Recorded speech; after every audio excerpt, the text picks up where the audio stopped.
भगवान ने अपनी माता कैकेयी को संकेत में बतलाया कि मेरा अवतार किस लिए हुआ है और इस अवतार में मुझे जो जो करना है वो सारा काम हम करके ही और हे माँ अपने नित्य लोक को जाएंगे। संकेत से बताया। कैकेयी ने कहा लाल जी बहुत अच्छी बात है। प्रभु ने कहा कि देखो तुम हमें वचन दो और यह कहो कि मैं उसे पूरा करूंगा।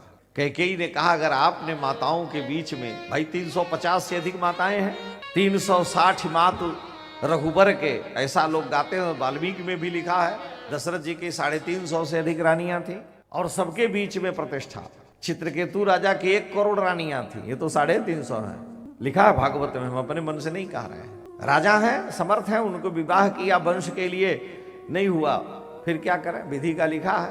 तो हमारी तुमने प्रतिष्ठा रख ली है, इसलिए हे राघव, हे लाल जी आप बताओ क्या है। राम जी ने कहा कि माँ जब मेरे राज्याभिषेक का समय आवे तो तुम वनवास मांगना।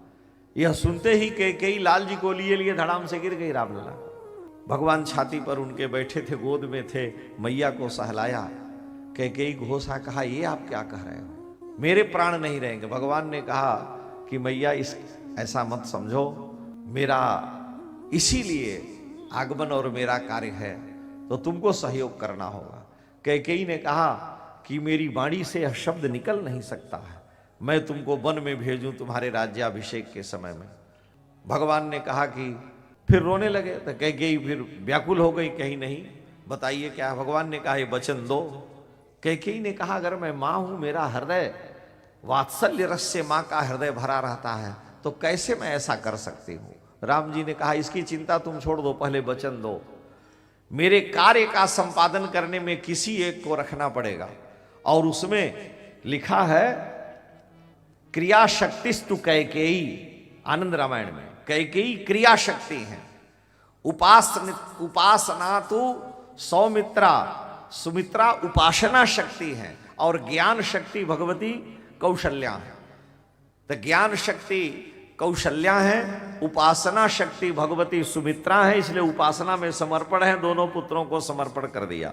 लेकिन कौशल्या ज्ञान शक्ति है, ब्रह्म सच्चिदानंद की जननी है, लेकिन क्रिया शक्ति भगवती कैकेयी है, सारे कार्यों का संपादन। तो राम जी ने कहा कि तुम हमारी क्रिया शक्ति हो, इसलिए तुम्हें सहयोग करना पड़ेगा, मेरी माँ और सुमित्रा से कार्य नहीं हो सकता। हे माँ, लेकिन जब मेरे जो है राज्याभिषेक अथवा युवराज पद की बात आवे तो तुम मुझे 14 वर्ष के लिए वनवास की याचना करना। कैकेयी ने कहा संभव नहीं। भगवान ने कहा मैं तुम्हारे हृदय को वज्र से कठोर कर दूंगा, उस समय करुणा दया कुछ नहीं रहेगी। कैकेयी ने कहा कि राघव संसार में मेरा यश नष्ट हो जाएगा। भगवान ने कहा यश किसके लिए होता है कि व्यक्ति भगवत धाम में रहे। तुम मेरी माँ हो, तुम अनंत काल तक मेरे धाम की अधिकारिणी रहोगी और जो कोई तुमको दोषी कहेगा वो निश्चित ही शास्त्र वेद पुराण का ज्ञाता नहीं होगा, इसलिए तुम मेरी यह इच्छा पूर्ण करो।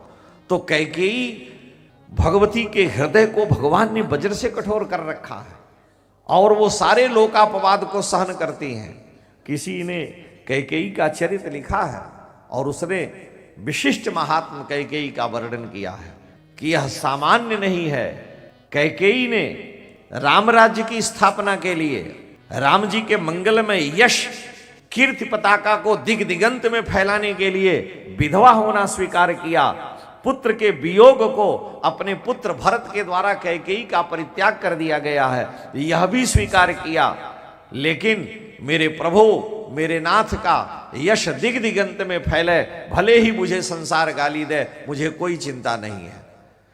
अगर मुझे 100 बार जन्म लेना पड़े और नरक में रहना पड़े, लेकिन मेरे प्रभु, मेरे प्रियतम, आपका यश दिग दिगंत में फैले तो वह नरक भी मुझे स्वीकार है। और असली प्रेमी की तो यही दशा है, आप जैसा भी चाहें मुझे दंड दें, अपराध दें, लेकिन आपका मुखोल्लास होना चाहिए। वो प्रेमी कैसा जो अपनी प्रियतम को संकोच में डाल दे। तुलसीदास जी लिख रहे हैं कि जो सेवक साई बहि सकोची, निज हित चहई तासुमति पोची। अपने हित के लिए जो अपने स्वामी को संकोच में डाल दे वो सेवक नहीं है। तासुमति पोची, उसकी ओछी बुद्धि है। अगर मेरे प्रभु को, भरत जी तो स्वयं कहते हैं भाई कैकेयी रूपी शील की खान से भरत जी है, इसलिए भरत जी कहते हैं 14 नहीं 14,000 वर्ष तक मैं आपके वियोग की व्याधि में जल जल के घुट घुट के रह लूंगा, लेकिन मेरे प्रभु आपको सुख मिलना चाहिए। तत्सुखे सुखित्वम, आपके सुख में मुझे परम सुख है, मुझे संसार का कोई सुख नहीं। इसीलिए तुलसीदास जी ने जब भरत जी की वंदना की तो गोस्वामी जी बड़ी विचित्र बात कहते हैं।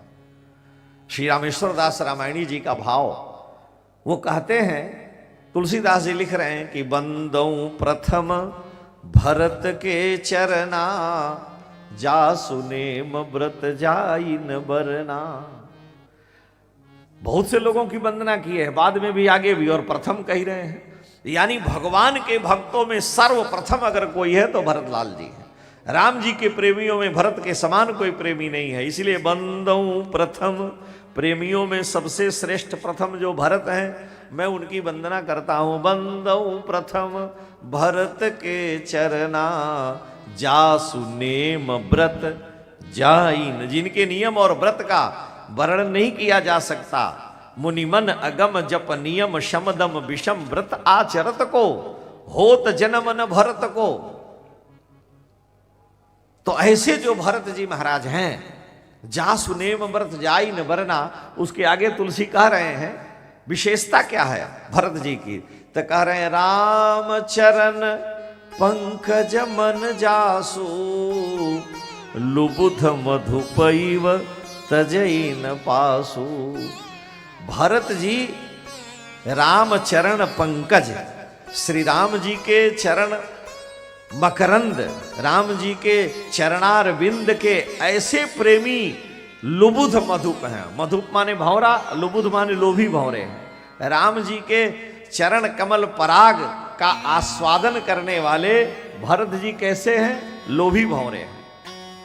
केवल भौरा नहीं है, भौरा प्रेमी थोड़ा ही होता है।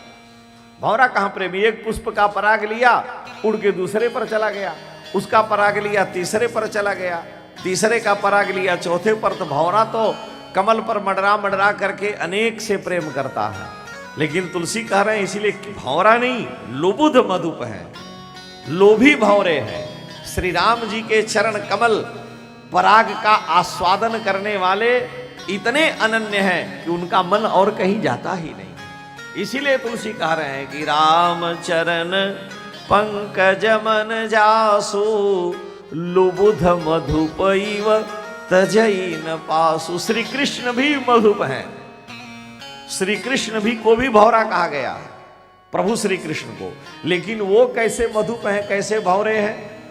तो राधा सुधा निधिकार लिखते हैं कि अनन्य मधुपम नौमी, श्री कृष्ण अनन्य मधुप है। अनन्य मधुपम नौमी, मैं अनन्य मधुप श्याम सुंदर श्री कृष्ण की वंदना करता हूं। न अन्य अनन्य, जिनके लिए दूसरा कोई और नहीं, एक ही है मुखचंद्र जिसका उपान करते हैं। अनन्य मधुपम नौमी प्रिया कंजैक जीवनम, श्री किशोरी जी का मुख कमल ही जिनके जीवन का सर्वस्व है, ऐसे अनन्य मधुप श्री कृष्ण की मैं वंदना करता हूं, क्योंकि श्री किशोरी जी के मुख कमल पराग का अखंड अपलग आस्वादन करने वाले श्याम सुंदर श्री हरि है। इसलिए ये कृष्ण तो अनन्य मधुप हैं और भरत जी लोभी मधुप हैं। भौरा तो किसी काम का नहीं, वो तो प्रेमी है ही नहीं। हमारे यहाँ सियाली जी का पद मैंने एक दिन सुनाया। सियाली जी कहते हैं कि ऐसे नहीं हम चाहनिहार जो आज तुम्हें कल और को चाहें। वो कैसा प्रेमी आज इनसे कल से? गंगा गए गंगादास, जमुना गए जमुनादास, सरजू गए सरजूदास, जहां देखी भरी परात वहीं बिताई सारी रात। ये कहां प्रेम रह गया? ऐसे नहीं हम चाहनिहार जो आज तुम्हें कल और को चाहें, फिर फेंक दो आंखें निकाल दो यदि दूसरी ओर करें जो निगाहें, लाख मिले तुमसे बढ़ के। बहुत से सुंदर संसार में हो कोई बात नहीं, लाख मिले तुमसे बढ़ के। अगर कोई स्त्री किसी पर पुरुष के सुंदरता की प्रशंसा करती है तो समझिए वो व्यभिचारिणी है। क्यों? कि हमें नहीं करें शरीर से, मन से वो व्यभिचारिणी हो गई। क्योंकि अपने पति के अलावा संसार का सुंदर पुरुष उसे कैसे, दूसरा पुरुष सुंदर कैसे देखेगा। हमारे पति से श्रेष्ठ संसार में कामदेव भी नहीं, भगवान भी नहीं है सुंदर। स्त्री नाम पतिरेव देवता। और अगर किसी पर पुरुष की सुंदरता का वर्णन कर रही है तो उसमें मानसिक व्यभिचार आया, शारीरिक मैं नहीं कह रहा हूं, मन उसका दूषित हो गया। इसीलिए सियाली जी कह रहे हैं कि ऐसे नहीं हम चाहनिहार, जो आज तुम्हें कल और को चाहें। फेंक दो आंखें निकाल दो, यदि दूसरी ओर करें जो निगाहें। लाख मिले तुमसे बढ़ के, तुम ही को चाहें, तुम ही को सराहें। और प्राण रहें जबलों तन में, तबलों हम नेह के नाते निभाहें। नीके रहो मेरे प्यारे बने रहो, नीरे रहो चाहे न्यारे बने रहो। जहां भी रहो मेरे ही रहो, ये अनन्यता है। इसीलिए नारद भक्ति सूत्र में नारद जी ने लिखा, तत् सुखे सुखित्वम। अपने प्रेष्ठ प्रियतम के सुख में जो सुखी रहे वही असली प्रेमी है। और भरत जी महाराज के लिए तुलसी कह रहे हैं कि राम चरण पंकज मन जासु, लुबुध मधुप इव तजइन पासु। कैकेयी से यही त्रुटि हो गई। जो श्री राम जी के चरण मकरंद का आस्वादन करने वाला लोभी भौरा है, उन्होंने दूर करने का प्रयास किया। ये भूल हो गई, क्योंकि राम जी के चरण कमल मकरंद का अखंड आस्वादन करने वाला लोभी भौरा, दूसरी ओर कहीं उनका मन नहीं जाता। श्री कृष्ण अनन्य मधुप हैं, प्रिया जी के मुखकंज का ही अखंड आस्वादन करते हैं। आई भौरा तो वैसे ही है। महादेवी वर्मा ने एक संधिनी खंड काव्य लिखा, प्रयाग की ही थी। उन्होंने छायावाद की बड़ी विलक्षण कवित्री, तो महादेवी वर्मा ने एक संधिनी खंड काव्य लिखा। और उसमें महादेवी प्रेम की जब चर्चा करती हैं तो भौरे की बात वो कहती हैं। और भौरे की चर्चा करते हुए महादेवी जी कह रही हैं कि अरे भौरे, तुम तो प्रेमी है ही नहीं, तुझे प्रेम का क्या पता है। महादेवी जी लिखती हैं कि भौरे, तुझे प्रेम का पता नहीं है। क्यों नहीं है प्रेमी भौरा? तो महादेवी जी लिखती हैं कि तेरी आंखों ने कभी प्रेम के मार्ग में प्रवेश किया, प्रेम नगर देखा? और अगर तू प्रेम नगर देखा होता तो निश्चित ही एक जगह प्रेम करता, और तुम जगह जगह जाता है। तो महादेवी जी कह रही है, इन आंखों ने, भौरे के लिए ये छायावाद है, इन आंखों ने देखी न राह कहीं, इन्हें धो गया नेह का नीर नहीं। प्रेम के जल से तेरी आंखें कभी धुली नहीं। इन आंखों ने देखी न राह कहीं, इन्हें धो गया नेह का नीर नहीं। करती मिट जाने की साध कभी, कभी अपना जीवन समर्पित करने की इच्छा हुई?